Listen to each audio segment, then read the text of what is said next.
सलाम, नमस्ते, सत श्री अकाल। मैं हूं रजा और आप देख रहे हैं रजाग्राफी अनस्क्रिप्टेड की सबसे खास रिपोर्ट, मिडिल ईस्ट रिपोर्ट। इसके अंदर नाम से पता चल रहा है आपको मिडिल ईस्ट में जो कुछ भी बड़ा हुआ है वो मैं आपको बताने वाला हूं अभी कम वक्त में, जल्दी। तो सुन लीजिए। लोगों को बड़ी दिक्कत हो रहा था, भाई वीडियो बहुत लंबी बनाते हैं। अरे मुन्ना, वीडियो लंबी नहीं बनाते हैं, खबरें ज्यादा होती हैं। और जितना मसाला और जितना डेटा मेरे वीडियो के अंदर होता है, एक वीडियो के अंदर, उतनी खबरों को लेकर दूसरा यूट्यूबर 10-10 मिनट की 5 वीडियो दिन में डालते हैं। और आप सोचते हो अरे यार कितनी मेहनत कर रहा है। अरे भैया, हम यहां पैसे से कॉम्प्रोमाइज कर रहे हैं।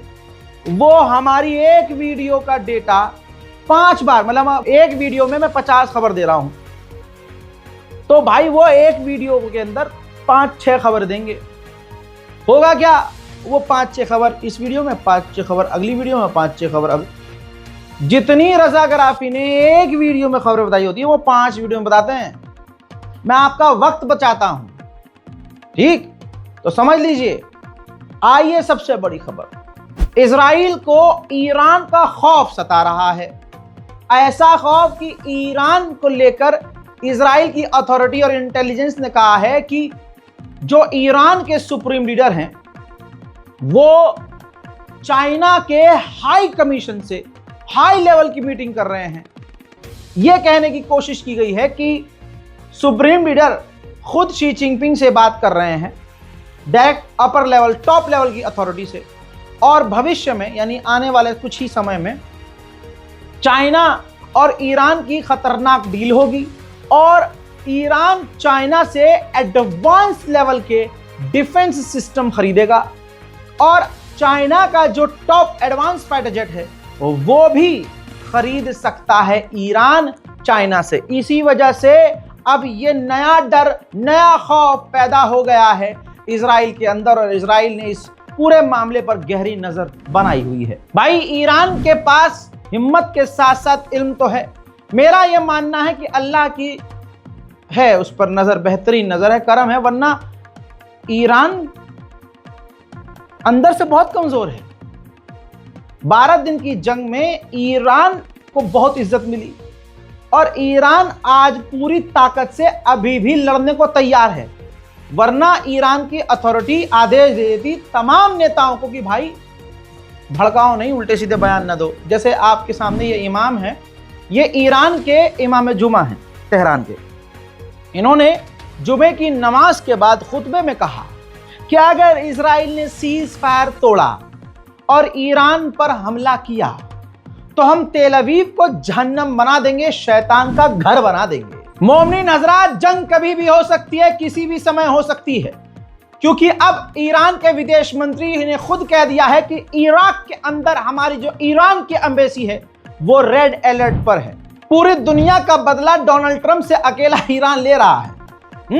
हमारा वाला तो सरेंडर है। क्या कहें, पाकिस्तान बोल चुका है कि हाँ जी, डोनाल्ड ट्रंप को है नोबेल पीस प्राइज दे दो। अभी अमेरिका के कमांडर को बुलाकर पाकिस्तान का सबसे बड़ा अवार्ड दे दिया गया। ये सब आपको मालूम है, डिटेल में नहीं जाऊंगा। आगे बढ़ते हैं। ईरान ने बार बार कहा कि हम अपना न्यूक्लियर प्रोग्राम बंद नहीं करेंगे। ट्रंप ने क्या क्या धमकी दी, दोबारा कर देंगे, हमला कर देंगे, मिटा देंगे। अब डोनाल्ड ट्रंप की टोन चेंज हुई। डोनाल्ड ट्रंप ने अपने मुंह से बोला कि ईरान अपना परमाणु प्रोग्राम दोबारा से शुरू कर सकता है। यानी डोनाल्ड ट्रंप की धमकियों का जर्रा बराबर भी असर ईरान पर नहीं हुआ।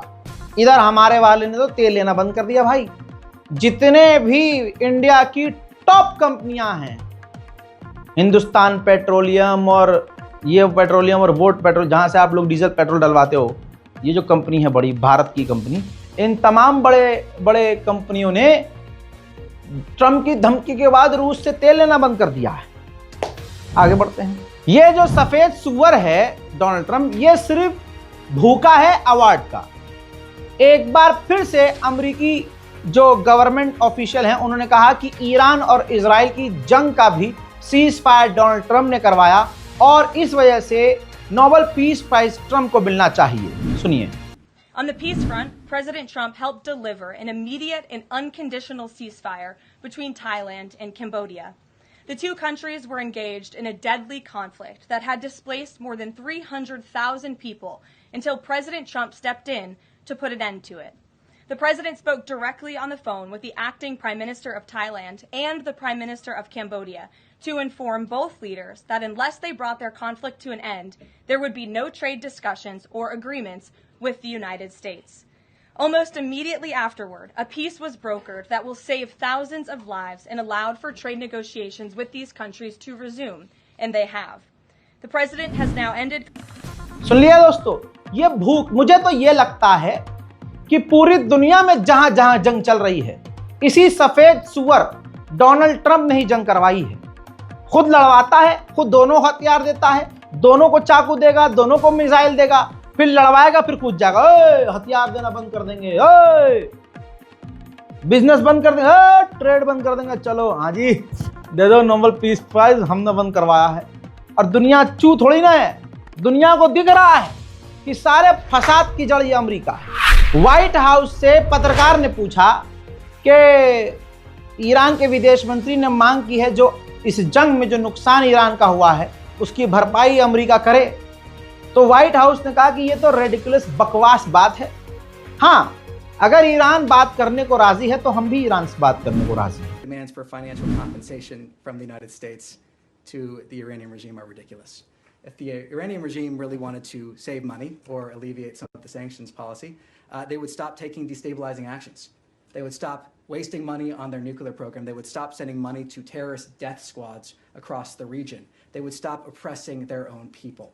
So if they really wanted to save money or find a way towards prosperity for their people, they would start taking those actions. So any demands for financial compensation from the United States are ridiculous. But to stress, the United States is ready to talk with Iran. Iran has a short window of opportunity, but the ball is in. अच्छा, Iran और ईरानी किसी भी तरह से America को शांत बैठने नहीं दे रहे हैं भाई साहब, ये ऐसी मिर्ची लगा रहे हैं। अब ईरान और ईरानियों ने, ईरान ऑफिशियल ने सिमुलेट किया है, यानी एक ऐसा मंजर पेश किया है, मंजरकशी की है कि जब डोनाल्ड ट्रंप को गिरफ्तार किया जाएगा तो मंजर क्या होगा। ये पूरा वीडियो आप देखिए, मजा लीजिए और शेयर कीजिए।